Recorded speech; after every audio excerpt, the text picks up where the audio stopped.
In the year that followed the Battle of Uhud, the Meccans girded themselves for a final assault that they hoped would finish off the Muslims once and for all.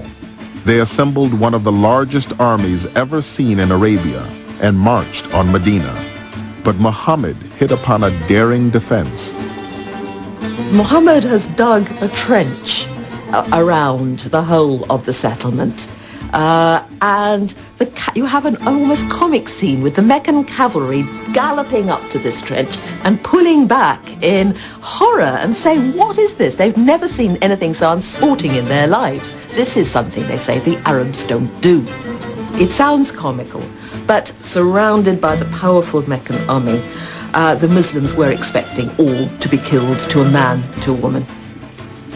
Stopped by the trench around Medina, the Meccans laid siege to the city and to the hundreds of Muslim families trapped inside.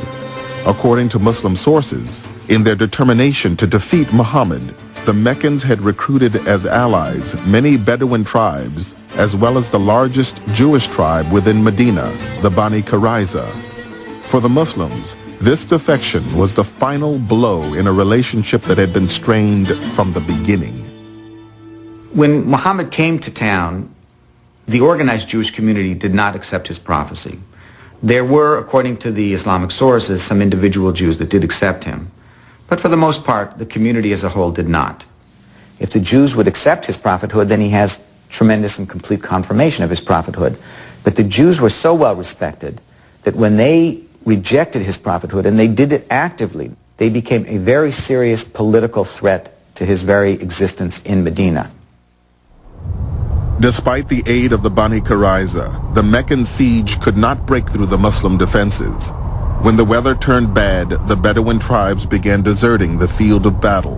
The Meccans themselves lost heart and departed, abandoning their Jewish allies to be tried by the Muslims for the crime of treason.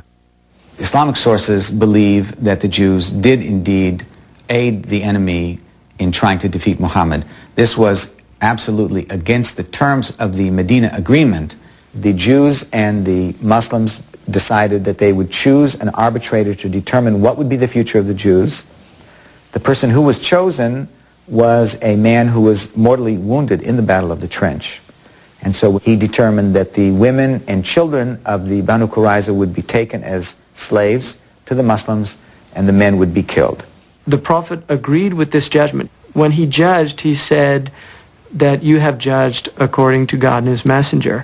And then approximately 700 men were killed. They were executed. So this definitely occurred. All that can be said is that this cannot be seen as anti-Semitism per se. Muhammad had nothing against the Jewish people per se or the Jewish religion. The Quran continues to tell Muslims to honor the people of the book and to honor their religion as authentic. And the Jewish tribes who had not rebelled, who had not given help to the Meccans, continued to live in Medina completely unmolested. Muhammad was not trying to exterminate Jews. He was trying to get rid of very dangerous internal enemies. It's unfortunate that many historians, and particularly in contemporary times, both on the Jewish and on the Muslim side, have transformed us. On the Jewish side, they have used that as a way of saying, well, you see, Muslims hate the Jews and they kill them. And on the Muslim side, it says, well, you see, the Jews are full of treachery and can't be trusted.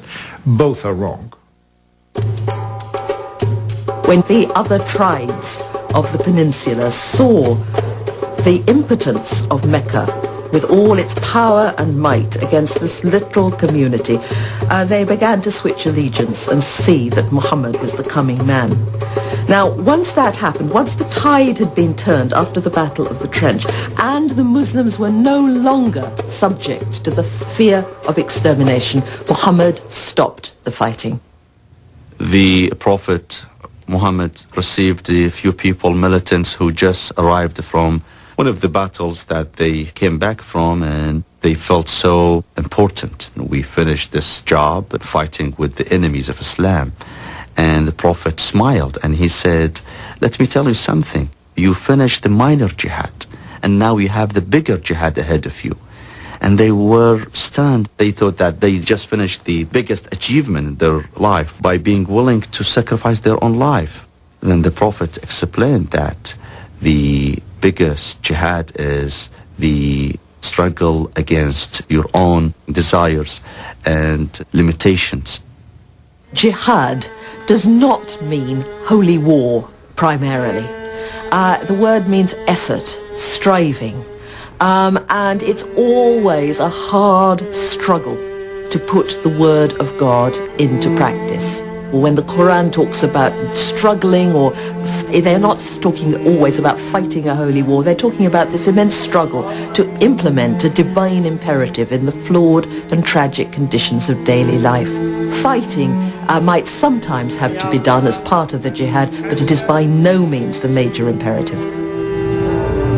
I remember a quotation from Jesus, peace be upon him, who says that the first step in the reformation journey is to start with your own self. If you want to reform the society, you have to reform yourself first. And that's what basically the meaning of jihad.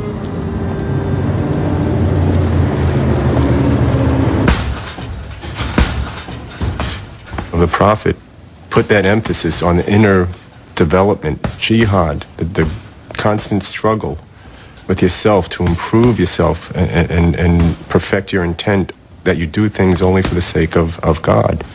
The most excellent jihad, holy struggle, is the struggle to control your ego, the self.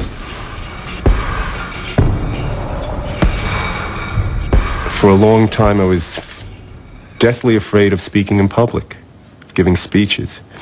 And I saw that, and well, this is my jihad. I've got to overcome this fear. If I'm going to help people, it's going to be necessary for me to talk in public, to be able just to speak out. Going back to 1987, I had become active as far as writing articles for papers to have fire-safe cigarette legislation enacted. Cigarettes are the largest cause of fire fatalities in the nation. So I began writing, and because of my position, I could speak from the authority as a firefighter and now a supervising fire marshal. Going back to, if you save one life, it's like you saved all humanity. Well, I feel I was part of an effort to save thousands of lives each year because of this legislation that we passed in New York State.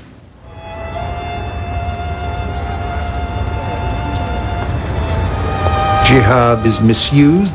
There is absolutely nothing in Islam that justifies the claim of Osama bin Laden, Al-Qaeda, or other similar groups to kill innocent civilians. That is unequivocally a crime under Islamic law. Acts of terror violence that have occurred in the name of Islam are not only wrong, they are contrary to Islam. September 11th, I hooked up with two other fire marshals. We found a place to park near the bridge, about several inches of soot. If it had been white and colder out, you would have sworn it was snow. We came over to Brooklyn Bridge. It was just like something out of a movie. It was very quiet, you know, that muffled sound that you have during a blizzard, you know, you can't hear your feet hitting around. It's just very muffled, very quiet. So we put on our turnout gear. We started heading over there, and it's just, I think I could speak for all of it. We were just all in a state of shock and disbelief. I just felt, in the back of my head, please don't be Muslims doing this. And I just felt sick.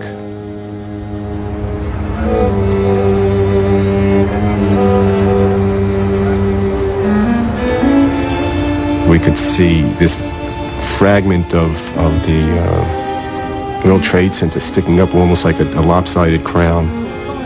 Then we started walking down one way, and we saw some firefighters, dazed and shell-shocked, saying, "Don't go down there, there's still more collapses happening." I mean, we're dying to